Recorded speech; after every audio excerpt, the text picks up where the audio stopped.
अथ श्री गणपति अथर्वशीर्षम्। हरिः ओम्। नमस्ते गणपतये। त्वमेव प्रत्यक्षं तत्त्वमसि। त्वमेव केवलं कर्तासि। त्वमेव केवलं धर्तासि। त्वमेव केवलं हर्तासि। त्वमेव सर्वं खल्विदं ब्रह्मासि।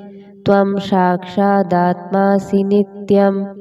ऋतं वच्मि सत्यं वच्मि।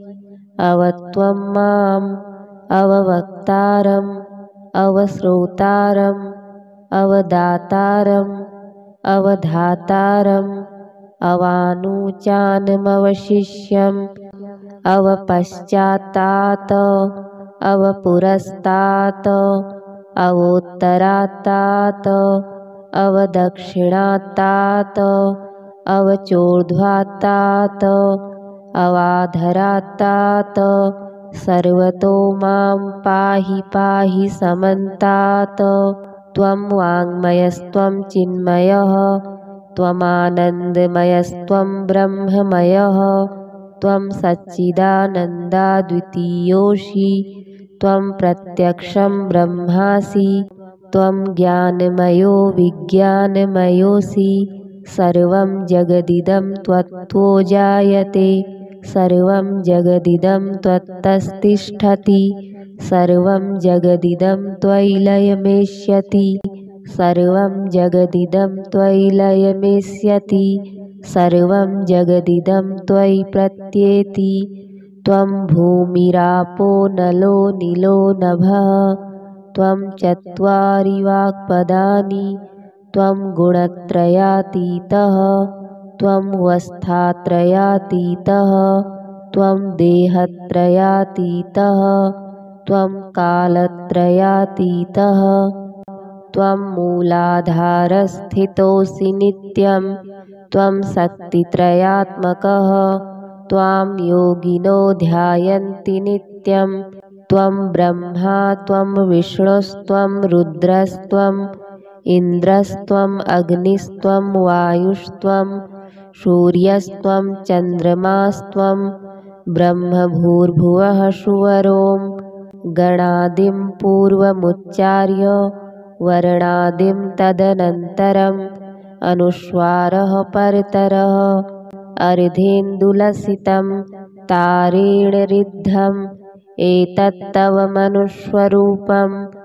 गकारः पूर्वरूपम् अकारो मध्यमरूपम् अनुस्वारश्चान्त्यरूपम् बिन्दुरुत्तररूपम् नादः सन्धानं संहिता सन्धिः सहसा गणेशविद्या गणकऋषिः निच्चिद्गायत्री छन्दः श्रीमहागणपतिर्देवता।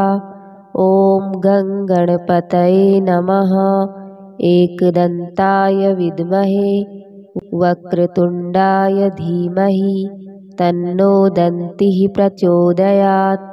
एकदन्तं चतुर्हस्तं पाशमङ्कुशधारिणं रदं च वरदं हस्तैर्बिभ्राणं मूषकध्वजं रक्तं लम्बोदरं शूर्प कर्णकं रक्तवाससं रक्तगन्धानुलिप्ताङ्गं रक्तपुष्पैः सुपूजितं भक्तानुकम्पिनं देवं जगत्कारणमच्युतम् आविर्भूतं च सृष्ट्यादौ प्रकृतेः पुरुषात् परम् एवं ध्यायति यो नित्यं स योगी योगिनां वरः।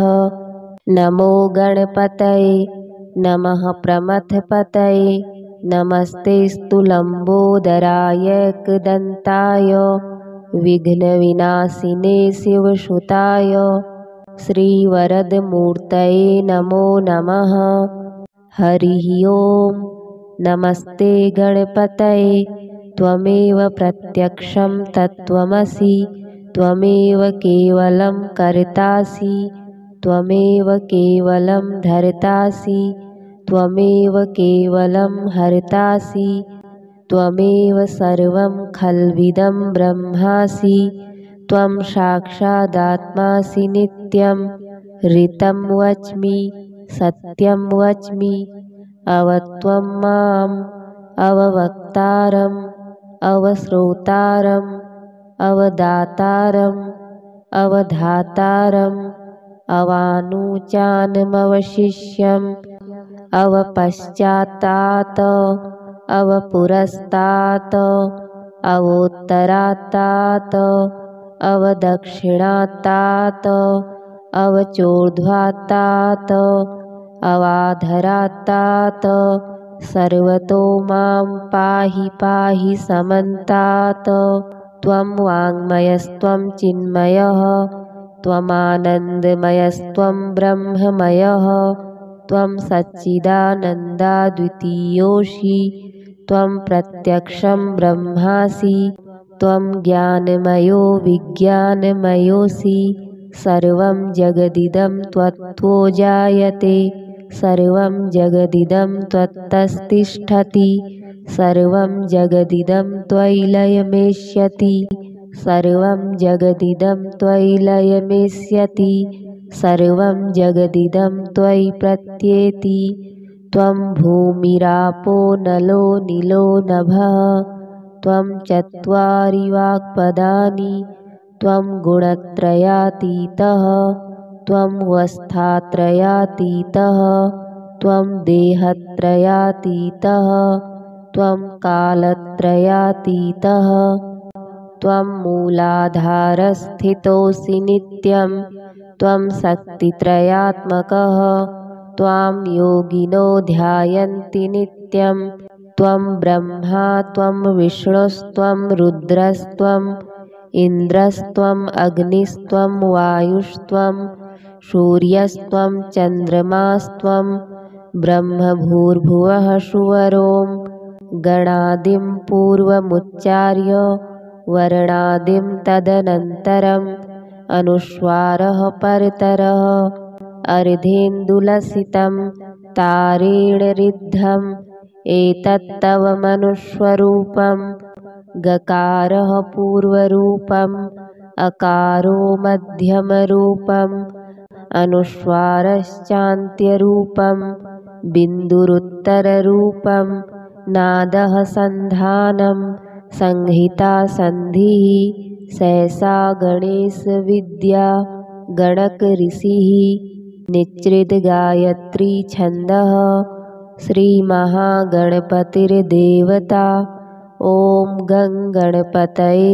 नमः एकदन्ताय विद्महे वक्रतुण्डाय धीमहि तन्नो दन्तिः प्रचोदयात् एकदन्तं चतुर्हस्तं पाशमङ्कुशधारिणं रदं च वरदं हस्तैर्बिभ्राणं मूषकध्वजं रक्तं लम्बोदरं शूर्प कर्णकं रक्तवाससं रक्तगन्धानुलिप्ताङ्गं रक्तपुष्पैः सुपूजितं भक्तानुकम्पिनं देवं जगत्कारणमच्युतम् आविर्भूतं च सृष्ट्यादौ प्रकृतेः पुरुषात् परम् एवं ध्यायति यो नित्यं स योगी योगिनां वरः। नमो गणपतये नमः प्रमथपतये नमस्तेऽस्तु लम्बोदराय एकदन्ताय विघ्नविनाशिने शिवसुताय श्रीवरदमूर्तये नमो नमः। हरिः ओम्। नमस्ते गणपतये त्वमेव प्रत्यक्षं तत्त्वमसि त्वमेव केवलं कर्तासि त्वमेव केवलं धर्तासि त्वमेव केवलं हर्तासि त्वमेव सर्वं खल्विदं ब्रह्मासि त्वं साक्षादात्मासि नित्यं ऋतं वच्मि सत्यं वच्मि अवत्वं माम् अववक्तारम् अवश्रोतारम् अवदातारम् अवधातारम् अवानुचानमवशिष्यम् अवपश्चात्तात् अवपुरस्तात् अवोत्तरात्तात् अवदक्षिणात्तात् अवचोर्ध्वात्तात् अवाधरात्तात् सर्वतो मां पाहि पाहि समन्तात्। त्वं वाङ्मयस्त्वं चिन्मयः त्वमानन्दमयस्त्वं ब्रह्ममयः त्वं सच्चिदानन्दाद्वितीयोऽसि त्वं प्रत्यक्षं ब्रह्मासि त्वं ज्ञानमयो विज्ञानमयोऽसि सर्वं जगदिदं त्वत्तो जायते सर्वं जगदिदं त्वत्तस्तिष्ठति सर्वं जगदिदं त्वयि लयमेष्यति सर्वं जगदिदं त्वयि लयमेष्यति सर्वं जगदिदं त्वयि प्रत्येति। त्वं भूमिरापो नलो नीलो नभः त्वं चत्वारि वाक्पदानि त्वं गुणत्रयातीतः त्वं वस्थात्रयातीतः त्वं देहत्रयातीतः त्वं कालत्रयातीतः त्वं मूलाधारस्थितोऽसि नित्यं त्वं शक्तित्रयात्मकः त्वां योगिनो ध्यायन्ति नित्यं त्वं ब्रह्मा त्वं विष्णुस्त्वं रुद्रस्त्वं इन्द्रस्त्वं अग्निस्त्वं वायुस्त्वं सूर्यस्त्वं चन्द्रमास्त्वं ब्रह्मभूर्भुवः सुवरों गणादिं पूर्वमुच्चार्य वर्णादिं तदनन्तरम् अनुस्वारः परतरः अर्धेन्दुलसितं तारेण ऋद्धम् एतत्तव मनुस्वरूपं गकारः पूर्वरूपम् अकारो मध्यमरूपम् अनुस्वारश्चान्त्यरूपम् बिन्दुरुत्तररूपम् नादः सन्धानं संहिता सन्धिः सहसा गणेशविद्या गणकऋषिः निच्चिद्गायत्री छन्दः श्रीमहागणपतिर्देवता। ॐ गं गणपतये नमः। एकदन्ताय विद्महे वक्रतुण्डाय धीमहि तन्नो दन्तिः प्रचोदयात्। एकदन्तं चतुर्हस्तं पाशमङ्कुशधारिणं रदं च वरदं हस्तैर्बिभ्राणं मूषकध्वजं रक्तं लम्बोदरं शूर्पकर्णकं रक्तवाससं रक्तगन्धानुलिप्ताङ्गं रक्तपुष्पैः सुपूजितं भक्तानुकम्पिनं देवं जगत्कारणमच्युतम् आविर्भूतं च सृष्ट्यादौ प्रकृतेः पुरुषात् परम् एवं ध्यायति यो नित्यं स योगी योगिनां वरः। नमो गणपतये नमः प्रमथपतये नमस्तेऽस्तु लम्बोदराय एकदन्ताय विघ्नविनाशिने शिवसुताय श्रीवरदमूर्तये नमो नमः। हरिः ओं। नमस्ते गणपतये त्वमेव प्रत्यक्षं तत्त्वमसि त्वमेव केवलं कर्तासि त्वमेव केवलं धर्तासि त्वमेव केवलं हर्तासि त्वमेव सर्वं खल्विदं ब्रह्मासि त्वं साक्षादात्मासि नित्यं ऋतं वच्मि सत्यं वच्मि अवत्वं माम् अववक्तारम् अवश्रोतारम् अवदातारम् अवधातारम् अवानुचानमवशिष्यम् अवपश्चात्तात् अवपुरस्तात् अवोत्तरात्तात् अवदक्षिणात्तात् अवचोर्ध्वात्तात् अवाधरात्तात् सर्वतो मां पाहि पाहि समन्तात्।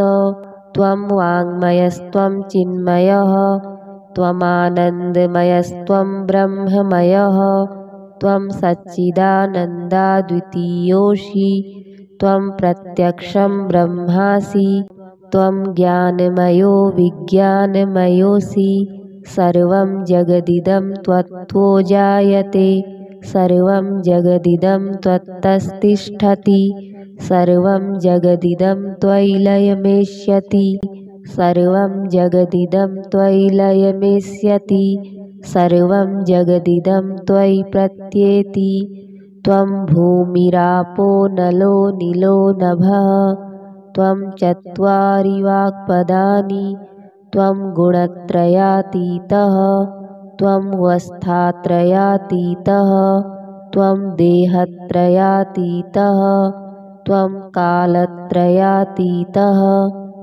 त्वं मूलाधारस्थितोऽसि नित्यं त्वं शक्तित्रयात्मकः त्वां योगिनो ध्यायन्ति नित्यं त्वं ब्रह्मा त्वं विष्णुस्त्वं रुद्रस्त्वम् इन्द्रस्त्वम् अग्निस्त्वं वायुस्त्वं सूर्यस्त्वं चन्द्रमास्त्वं ब्रह्मभूर्भुवः सुवरों गणादिं पूर्वमुच्चार्य वर्णादिं तदनन्तरम् अनुस्वारः परतरः अर्धेन्दुलसितं तारेण रिद्धम् एतत्तव मनुस्वरूपं गकारः पूर्वरूपम् अकारो मध्यमरूपम् अनुस्वारश्चान्त्यरूपम् बिन्दुरुत्तररूपम् नादः सन्धानं संहिता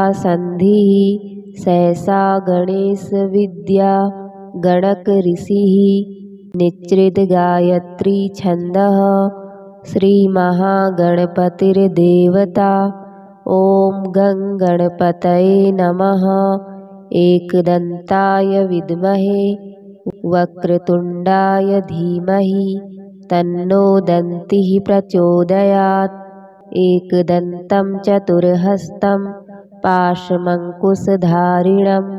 रदं च वरदं हस्तैर्बिभ्राणं मूषकध्वजं रक्तं लम्बोदरं शूर्प कर्णकं रक्तवाससं रक्तगन्धानुलिप्ताङ्गं रक्तपुष्पैः सुपूजितं भक्तानुकम्पिनं देवं जगत्कारणमच्युतम् आविर्भूतं च सृष्ट्यादौ प्रकृतेः पुरुषात् परम् एवं ध्यायति यो नित्यं स योगी योगिनां वरः नमो गणपतये नमः प्रमथपतये नमस्तेऽस्तु लम्बोदराय एकदन्ताय विघ्नविनाशिने शिवसुताय श्रीवरदमूर्तये नमो नमः हरिः ओम् नमस्ते गणपतये त्वमेव प्रत्यक्षं तत्त्वमसि त्वमेव केवलं कर्तासि त्वमेव केवलं धर्तासि त्वमेव केवलं हर्तासि त्वमेव सर्वं खल्विदं ब्रह्मासि त्वं साक्षादात्मासि नित्यं ऋतं वच्मि सत्यं वच्मि अवत्वं माम् अववक्तारम् अवश्रोतारम् अवदातारम् अवधातारम् अवानुचानमवशिष्यम् अवपश्चात्तात् अवपुरस्तात् अवोत्तरात्तात् अवदक्षिणात्तात् अवचोर्ध्वात्तात् अवाधरात्तात् सर्वतो मां पाहि पाहि समन्तात् त्वं वाङ्मयस्त्वं चिन्मयः त्वमानन्दमयस्त्वं ब्रह्ममयः त्वं सच्चिदानन्दाद्वितीयोऽसि त्वं प्रत्यक्षं ब्रह्मासि त्वं ज्ञानमयो विज्ञानमयोऽसि सर्वं जगदिदं त्वत्तो जायते सर्वं जगदिदं त्वत्तस्तिष्ठति सर्वं जगदिदं त्वयि लयमेष्यति सर्वं जगदिदं त्वयि लयमेष्यति सर्वं जगदिदं त्वयि प्रत्येति त्वं भूमिरापो नलो नीलो नभः त्वं चत्वारि वाक्पदानि त्वं गुणत्रयातीतः त्वं वस्थात्रयातीतः त्वं देहत्रयातीतः त्वं कालत्रयातीतः त्वं मूलाधारस्थितोऽसि नित्यं त्वं शक्तित्रयात्मकः त्वां योगिनो ध्यायन्ति नित्यं त्वं ब्रह्मा त्वं विष्णुस्त्वं रुद्रस्त्वम् इन्द्रस्त्वम् अग्निस्त्वं वायुस्त्वं सूर्यस्त्वं चन्द्रमास्त्वं ब्रह्मभूर्भुवः सुवरों गणादिं पूर्वमुच्चार्य वर्णादिं तदनन्तरम् अनुस्वारः परतरः अर्धेन्दुलसितं तारेण रिद्धम् एतत्तव मनुस्वरूपं गकारः पूर्वरूपम् अकारो मध्यमरूपम् अनुस्वारश्चान्त्यरूपं बिन्दुरुत्तररूपं नादः सन्धानं संहिता सन्धिः सहसा गणेशविद्या गणकऋषिः निच्चिद्गायत्री छन्दः श्रीमहागणपतिर्देवता ॐ गं गणपतये नमः एकदन्ताय विद्महे वक्रतुण्डाय धीमहि तन्नो दन्तिः प्रचोदयात् एकदन्तं चतुर्हस्तं पाशमङ्कुशधारिणं रदं च वरदं हस्तैर्बिभ्राणं मूषकध्वजं रक्तं लम्बोदरं शूर्पकर्णकं रक्तवाससं रक्तगन्धानुलिप्ताङ्गं रक्तपुष्पैः सुपूजितं भक्तानुकम्पिनं देवं जगत्कारणमच्युतम् आविर्भूतं च सृष्ट्यादौ प्रकृतेः पुरुषात् परम् एवं ध्यायति यो नित्यं स योगी योगिनां वरः नमो गणपतये नमः प्रमथपतये नमस्तेऽस्तु लम्बोदराय विघ्नविनाशिने शिवसुताय श्रीवरदमूर्तये नमो नमः। हरिः ओं। नमस्ते गणपतये त्वमेव प्रत्यक्षं तत्त्वमसि त्वमेव केवलं कर्तासि त्वमेव केवलं धर्तासि त्वमेव केवलं हर्तासि त्वमेव सर्वं खल्विदं ब्रह्मासि त्वं साक्षादात्मासि नित्यं ऋतं वच्मि सत्यं वच्मि अवत्वं माम् अववक्तारम् अवश्रोतारम् अवदातारम् अवधातारम् अवानुचानमवशिष्यम् अवपश्चात्तात् अवपुरस्तात् अवोत्तरात्तात् अवदक्षिणात्तात् अवचोर्ध्वात्तात् अवाधरात्तात् सर्वतो मां पाहि पाहि समन्तात् त्वं वाङ्मयस्त्वं चिन्मयः त्वमानन्दमयस्त्वं ब्रह्ममयः त्वं सच्चिदानन्दाद्वितीयोऽसि त्वं प्रत्यक्षं ब्रह्मासि त्वं ज्ञानमयो विज्ञानमयोऽसि सर्वं जगदिदं त्वत्तो जायते सर्वं जगदिदं त्वत्तस्तिष्ठति सर्वं जगदिदं त्वयि लयमेष्यति सर्वं जगदिदं त्वयि लयमेष्यति सर्वं जगदिदं त्वयि प्रत्येति त्वं भूमिरापो नलो नीलो नभः त्वं चत्वारि वाक्पदानि त्वं गुणत्रयातीतः त्वं वस्थात्रयातीतः त्वं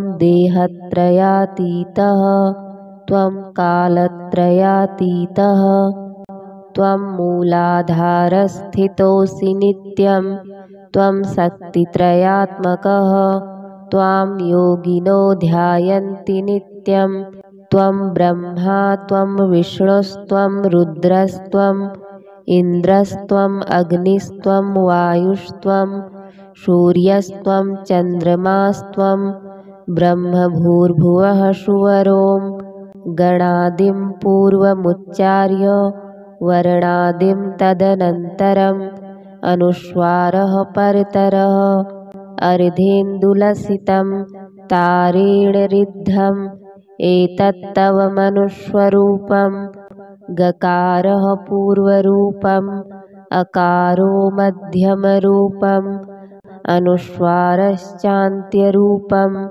बिन्दुरुत्तररूपम् नादः सन्धानं संहिता सन्धिः सहसा गणेशविद्या गणकऋषिः निच्चिद्गायत्री छन्दः श्रीमहागणपतिर्देवता ॐ गं गणपतये नमः।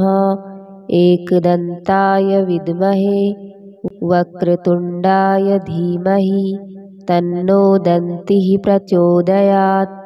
एकदन्तं चतुर्हस्तं पाशमङ्कुशधारिणं रदं च वरदं हस्तैर्बिभ्राणं मूषकध्वजं रक्तं लम्बोदरं शूर्प कर्णकं रक्तवाससं रक्तगन्धानुलिप्ताङ्गं रक्तपुष्पैः सुपूजितं भक्तानुकम्पिनं देवं जगत्कारणमच्युतम् आविर्भूतं च सृष्ट्यादौ प्रकृतेः पुरुषात् परम् एवं ध्यायति यो नित्यं स योगी योगिनां वरः। नमो गणपतये नमः प्रमथपतये नमस्तेऽस्तु लम्बोदराय एकदन्ताय विघ्नविनाशिने शिवसुताय श्रीवरदमूर्तये नमो नमः। हरिः ओं। नमस्ते गणपतये त्वमेव प्रत्यक्षं तत्त्वमसि त्वमेव केवलं कर्तासि त्वमेव केवलं धर्तासि त्वमेव केवलं हर्तासि त्वमेव सर्वं खल्विदं ब्रह्मासि त्वं साक्षादात्मासि नित्यं ऋतं वच्मि सत्यं वच्मि अवत्वं माम् अववक्तारम् अवश्रोतारम् अवदातारम् अवधातारम् अवानुचानमवशिष्यम् अवपश्चात्तात् अवपुरस्तात् अवोत्तरात्तात् अवदक्षिणात्तात् अवचोर्ध्वात्तात् अवाधरात्तात् सर्वतो मां पाहि पाहि समन्तात्। त्वं वाङ्मयस्त्वं चिन्मयः त्वमानन्दमयस्त्वं ब्रह्ममयः त्वं सच्चिदानन्दाद्वितीयोऽसि त्वं प्रत्यक्षं ब्रह्मासि त्वं ज्ञानमयो विज्ञानमयोऽसि सर्वं जगदिदं त्वत्तो जायते सर्वं जगदिदं त्वत्तस्तिष्ठति सर्वं जगदिदं त्वयि लयमेष्यति सर्वं जगदिदं त्वयि लयमेष्यति सर्वं जगदिदं त्वयि प्रत्येति। त्वं भूमिरापो नलो नीलो नभः त्वं चत्वारि वाक्पदानि त्वं गुणत्रयातीतः त्वं वस्थात्रयातीतः त्वं देहत्रयातीतः त्वं कालत्रयातीतः त्वं मूलाधारस्थितोऽसि नित्यं त्वं शक्तित्रयात्मकः त्वां योगिनो ध्यायन्ति नित्यं त्वं ब्रह्मा त्वं विष्णुस्त्वं रुद्रस्त्वम् इन्द्रस्त्वम् अग्निस्त्वं वायुस्त्वं सूर्यस्त्वं चन्द्रमास्त्वं ब्रह्मभूर्भुवः सुवरों गणादिं पूर्वमुच्चार्य वर्णादिं तदनन्तरम् अनुस्वारः परतरः अर्धेन्दुलसितं तारेण रिद्धम् एतत्तव मनुस्वरूपं गकारः पूर्वरूपम् अकारो मध्यमरूपम् अनुस्वारश्चान्त्यरूपं बिन्दुरुत्तररूपं नादः सन्धानं संहिता सन्धिः सहसा गणेशविद्या गणकऋषिः निच्चिद्गायत्री छन्दः श्रीमहागणपतिर्देवता। ॐ गं गणपतये नमः। एकदन्ताय विद्महे वक्रतुण्डाय धीमहि तन्नो दन्तिः प्रचोदयात्। एकदन्तं चतुर्हस्तं पाशमङ्कुशधारिणं रदं च वरदं हस्तैर्बिभ्राणं मूषकध्वजं रक्तं लम्बोदरं शूर्पकर्णकं रक्तवाससं रक्तगन्धानुलिप्ताङ्गं रक्तपुष्पैः सुपूजितं भक्तानुकम्पिनं देवं जगत्कारणमच्युतम् आविर्भूतं च सृष्ट्यादौ प्रकृतेः पुरुषात् परम् एवं ध्यायति यो नित्यं स योगी योगिनां वरः। नमो गणपतये नमः प्रमथपतये नमस्तेऽस्तु लम्बोदराय एकदन्ताय विघ्नविनाशिने शिवसुताय श्रीवरदमूर्तये नमो नमः। हरिः ओम्। नमस्ते गणपतये त्वमेव प्रत्यक्षं तत्त्वमसि त्वमेव केवलं कर्तासि त्वमेव केवलं धर्तासि त्वमेव केवलं हर्तासि त्वमेव सर्वं खल्विदं ब्रह्मासि त्वं साक्षादात्मासि नित्यं ऋतं वच्मि सत्यं वच्मि अवत्वं माम् अववक्तारम् अवश्रोतारम् अवदातारम् अवधातारम् अवानुचानमवशिष्यम् अवपश्चात्तात् अवपुरस्तात् अवोत्तरात्तात् अवदक्षिणात्तात् अवचोर्ध्वात्तात् अवाधरात्तात् सर्वतो मां पाहि पाहि समन्तात्। त्वं वाङ्मयस्त्वं चिन्मयः त्वमानन्दमयस्त्वं ब्रह्ममयः त्वं सच्चिदानन्दाद्वितीयोऽसि त्वं प्रत्यक्षं ब्रह्मासि त्वं ज्ञानमयो विज्ञानमयोऽसि सर्वं जगदिदं त्वत्तो जायते सर्वं जगदिदं त्वत्तस्तिष्ठति सर्वं जगदिदं त्वयि लयमेष्यति सर्वं जगदिदं त्वयि लयमेष्यति सर्वं जगदिदं त्वयि प्रत्येति।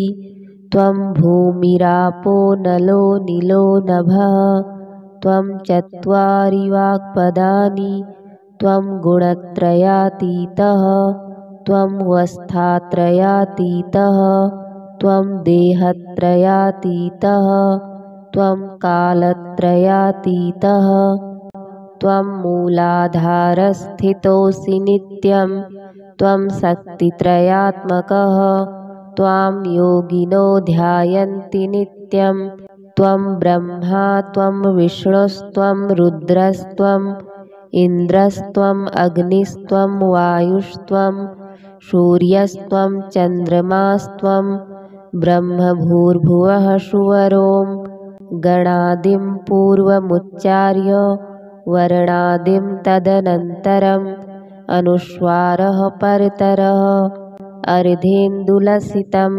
तारेण रिद्धम् एतत्तव मनुस्वरूपं गकारः पूर्वरूपम् अकारो मध्यमरूपम् अनुस्वारश्चान्त्यरूपं बिन्दुरुत्तररूपं नादः सन्धानं संहिता सन्धिः सहसा गणेशविद्या गणकऋषिः निच्चिद्गायत्री छन्दः श्रीमहागणपतिर्देवता। ॐ गं गणपतये नमः। एकदन्ताय विद्महे वक्रतुण्डाय धीमहि तन्नो दन्तिः प्रचोदयात्।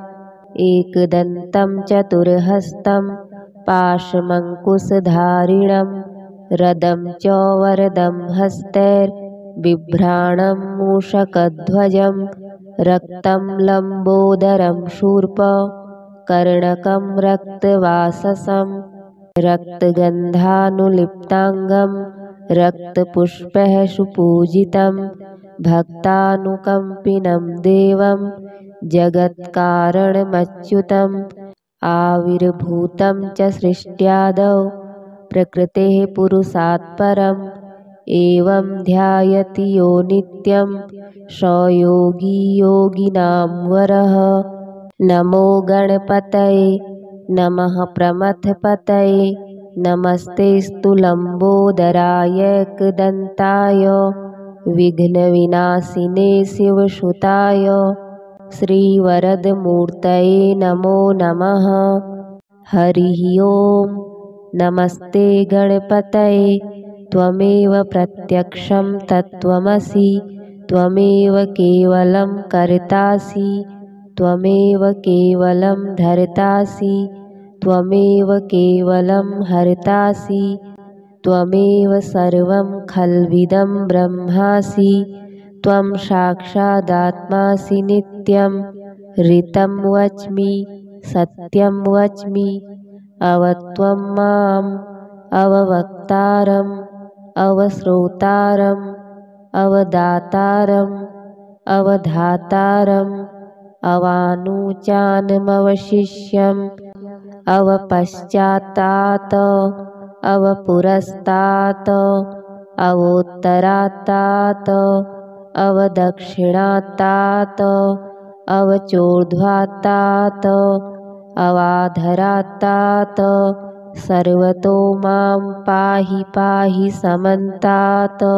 त्वं वाङ्मयस्त्वं चिन्मयः त्वमानन्दमयस्त्वं ब्रह्ममयः त्वं सच्चिदानन्दाद्वितीयोऽसि त्वं प्रत्यक्षं ब्रह्मासि त्वं ज्ञानमयो विज्ञानमयोऽसि सर्वं जगदिदं त्वत्तो जायते सर्वं जगदिदं त्वत्तस्तिष्ठति सर्वं जगदिदं त्वयि लयमेष्यति सर्वं जगदिदं त्वयि लयमेष्यति सर्वं जगदिदं त्वयि प्रत्येति।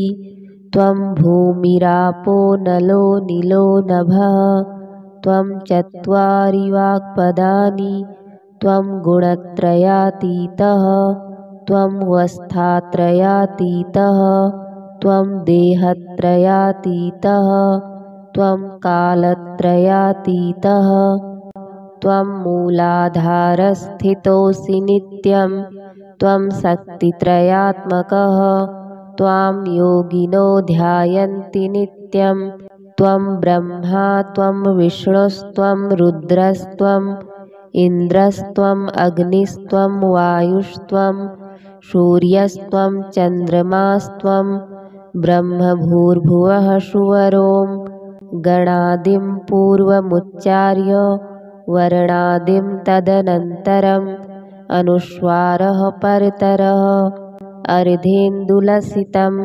तारेण रिद्धम् एतत्तव मनुस्वरूपं गकारः पूर्वरूपम् अकारो मध्यमरूपम् अनुस्वारश्चान्त्यरूपं बिन्दुरुत्तररूपं नादः सन्धानं संहिता संधिः सहसा गणेश विद्या गणक ऋषिः निच्रित गायत्री छन्दः श्री महागणपतिर्देवता। ॐ गं गणपतये नमः। एकदन्ताय विद्महे वक्रतुण्डाय धीमहि तन्नो दन्तिः प्रचोदयात्। एकदन्तं चतुर्हस्तं पाशमङ्कुशधारिणं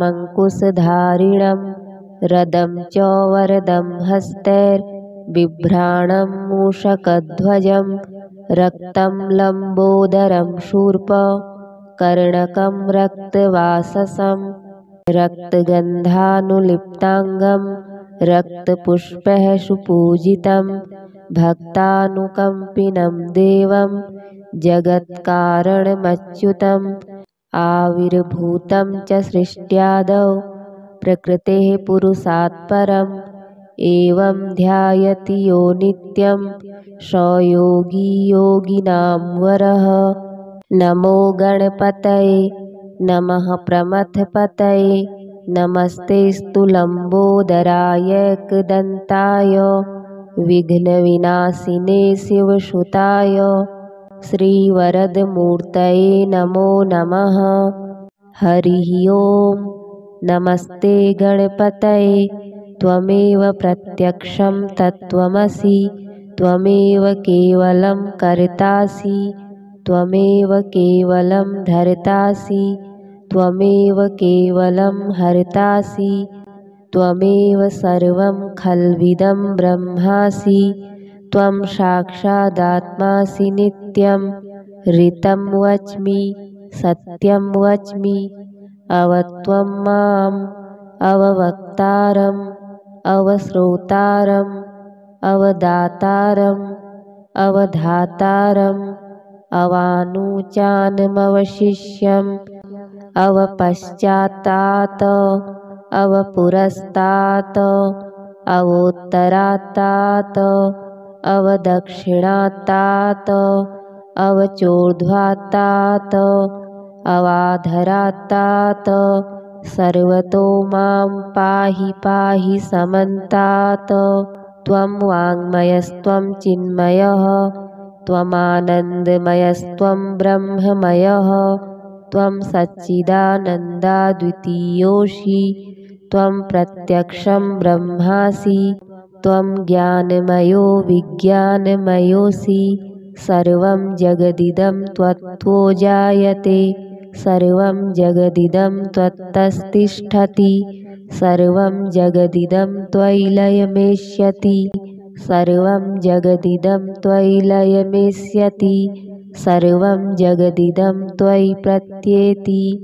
त्वं भूमिरापो नलो नीलो नभः त्वं चत्वारि वाक्पदानि त्वं गुणत्रयातीतः त्वं वस्थात्रयातीतः त्वं देहत्रयातीतः त्वं कालत्रयातीतः त्वं मूलाधारस्थितोऽसि नित्यं त्वं शक्तित्रयात्मकः त्वां योगिनो ध्यायन्ति नित्यं त्वं ब्रह्मा त्वं विष्णुस्त्वं रुद्रस्त्वम् इन्द्रस्त्वम् अग्निस्त्वं वायुस्त्वं सूर्यस्त्वं चन्द्रमास्त्वं ब्रह्मभूर्भुवः सुवरों गणादिं पूर्वमुच्चार्य वर्णादिं तदनन्तरम् अनुस्वारः परतरः अर्धेन्दुलसितं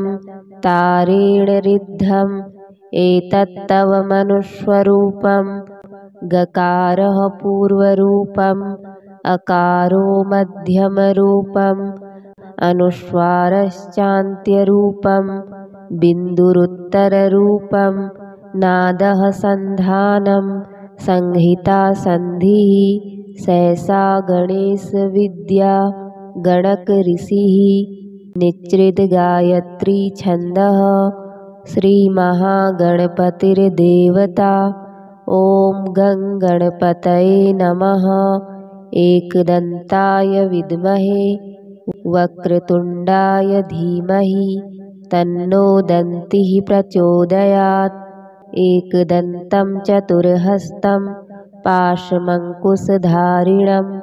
रदं च वरदं हस्तैर्बिभ्राणं मूषकध्वजं रक्तं लम्बोदरं शूर्पकर्णकं रक्तवाससं रक्तगन्धानुलिप्ताङ्गं रक्तपुष्पैः सुपूजितं भक्तानुकम्पिनं देवं जगत्कारणमच्युतम् आविर्भूतं च सृष्ट्यादौ प्रकृतेः पुरुषात् परम् एवं ध्यायति यो नित्यं स योगी योगिनां वरः। नमो गणपतये नमः प्रमथपतये नमस्तेऽस्तु लम्बोदराय एकदन्ताय विघ्नविनाशिने शिवसुताय श्रीवरदमूर्तये नमो नमः। हरिः ओम्।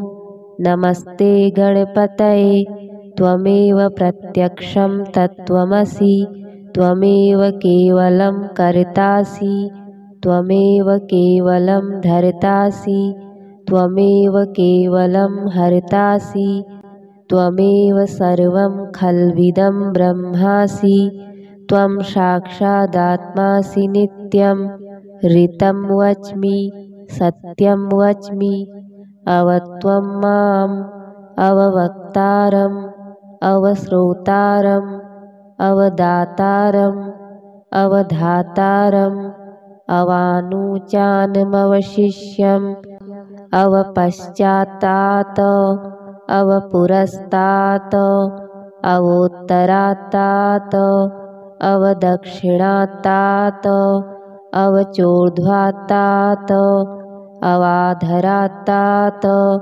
सर्वतो मां पाहि पाहि समन्तात्। त्वं वाङ्मयस्त्वं चिन्मयः त्वमानन्दमयस्त्वं ब्रह्ममयः त्वं सच्चिदानन्दाद्वितीयोऽसि त्वं प्रत्यक्षं ब्रह्मासि त्वं ज्ञानमयो विज्ञानमयोऽसि सर्वं जगदिदं त्वत्तो जायते सर्वं जगदिदं त्वत्तस्तिष्ठति सर्वं जगदिदं त्वयि लयमेष्यति सर्वं जगदिदं त्वयि लयमेष्यति सर्वं जगदिदं त्वयि प्रत्येति त्वं भूमिरापो नलो नीलो नभः त्वं चत्वारि वाक्पदानि त्वं गुणत्रयातीतः त्वं वस्थात्रयातीतः त्वं देहत्रयातीतः त्वं कालत्रयातीतः त्वं मूलाधारस्थितोऽसि नित्यं त्वं शक्तित्रयात्मकः त्वां योगिनो ध्यायन्ति नित्यं त्वं ब्रह्मा त्वं विष्णुस्त्वं रुद्रस्त्वम् इन्द्रस्त्वम् अग्निस्त्वं वायुस्त्वं सूर्यस्त्वं चन्द्रमास्त्वं ब्रह्मभूर्भुवः सुवरों गणादिं पूर्वमुच्चार्य वर्णादिं तदनन्तरम् अनुस्वारः परतरः अर्धेन्दुलसितं तारेण ऋद्धम् एतत्तव मनुस्वरूपं गकारः पूर्वरूपम् अकारो मध्यमरूपम् अनुस्वारश्चान्त्यरूपम् बिन्दुरुत्तररूपं नादः सन्धानं संहिता सन्धिः सहसा गणेशविद्या गणकऋषिः निच्चिद्गायत्री छन्दः श्रीमहागणपतिर्देवता। ॐ गं गणपतये नमः। एकदन्ताय विद्महे वक्रतुण्डाय धीमहि तन्नो दन्तिः प्रचोदयात्। एकदन्तं चतुर्हस्तं पाशमङ्कुशधारिणं रदं च वरदं हस्तैर्बिभ्राणं मूषकध्वजं रक्तं लम्बोदरं शूर्पकर्णकं रक्तवाससं रक्तगन्धानुलिप्ताङ्गं रक्तपुष्पः सुपूजितं भक्तानुकम्पिनं देवं जगत्कारणमच्युतम् आविर्भूतं च सृष्ट्यादौ प्रकृतेः पुरुषात् परम् एवं ध्यायति यो नित्यं स योगी योगिनां वरः।